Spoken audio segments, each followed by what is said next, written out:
Daghang Pinoy ug Hollywood celebrities ang mipadayag og suporta ngadto ni Manny Pacquiao taliwa sa kapildihan niini batok ni Floyd Mayweather Jr.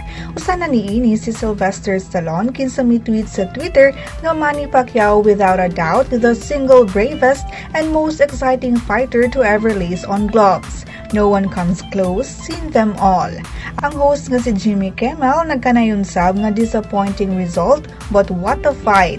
Thank you for making me your bieber at Manny Pacquiao. You are a champion. Ang singer nga si Ellie Goulding kinsa mikanta sa 50 Shades of Grey theme song Love Me Like You Do ni paambit nga No worries Pacquiao, you won me.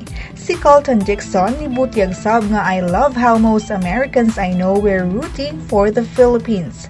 #GoPacman. Samtang dinhi sa Pilipinas naguwan sab og suporta aron idepensa si Pacquiao. Maris Puyo sa Showbiz Chika.